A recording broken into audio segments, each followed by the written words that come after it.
Hello, everyone. Hello. How are you guys doing tonight? Great, how are you? I'm a little nervous, obviously. So I want you to imagine a world, a dark world, a world maybe dystopic, potentially the worst future to ever exist, a world without video games. Everyone here answered that you have played video games in the past, and most of you view video games generally favorably. So, I want to talk to you today about how a company saved video gaming and launched what we have today. Nintendo was founded in 1889, almost 150 years ago. First, they didn't do video gaming. That came around later. They didn't have the electronics to do it yet. But they started making, I believe it was medical equipment, and then they moved to playing cards. And then in 1970, they launched their first game. It was an arcade game. It was I don't remember the name. It was a gambling game where you would bet on horse races using arcade tokens.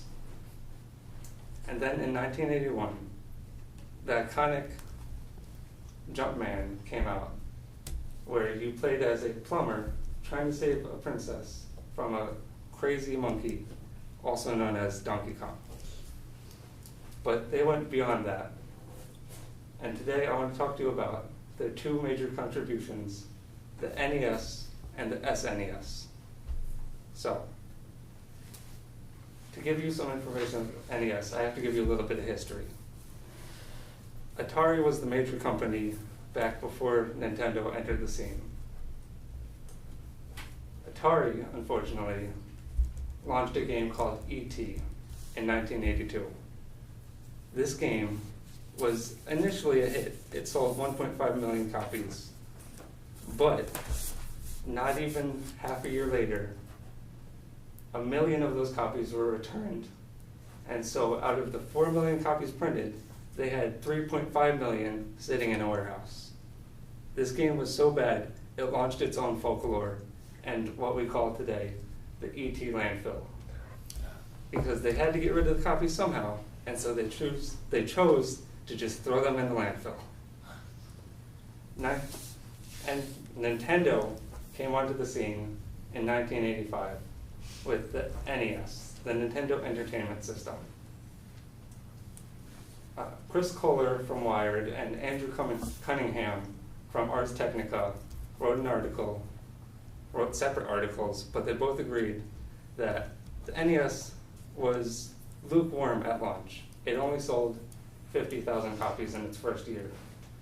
Because of the trust that Atari had lost with consumers, nobody wanted to buy another video game console. Because what happens if they launch and it ends up like E.T.? So, Nintendo had to build their trust. And they did that over the course of the years. But the major trust builder was Super Mario Bros. It was launched in 1987, and Nintendo Fan Club News wrote in December 1987 that it was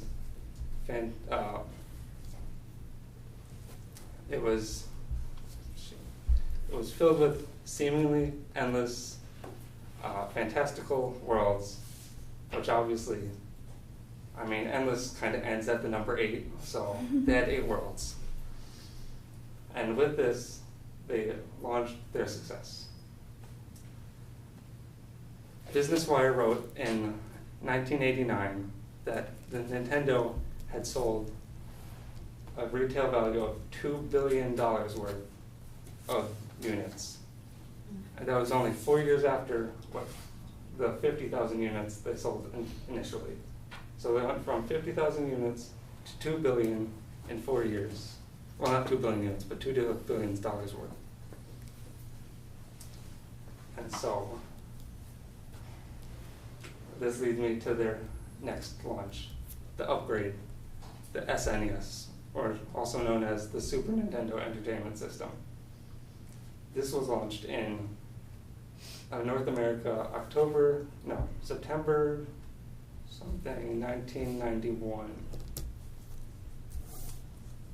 This obviously did much better than the NES initially. And Nintendo, being a smart business company, decided to launch Mario with its success alongside the SNES. The SNES initially sold, within the first month of release, it sold 500,000 units. Business Wire states that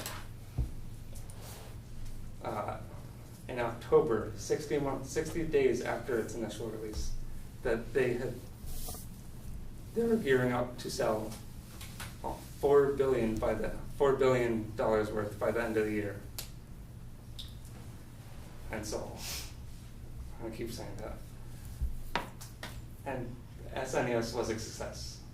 But every successful company needs a competitor. Apple had Microsoft. Currently, SpaceX has Boeing. And so, Nintendo needed a rival. And that rival was going to be Sega with Sonic. And that rivalry has lasted until the past few years, because unfortunately Sega's not doing as well as it did before. But with that rivalry, launched a legacy, and Mario went down in history as one of the best, and still is one of the best platformers to ever exist. So to recap, video gaming in the whole almost died because of reckless publishing of video games.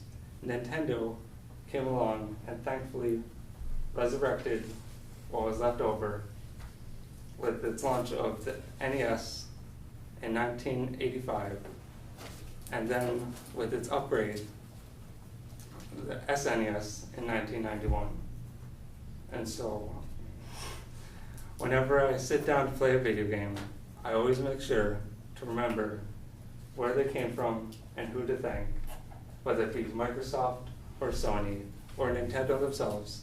I try to keep in mind the history, and without that history, we wouldn't be here today.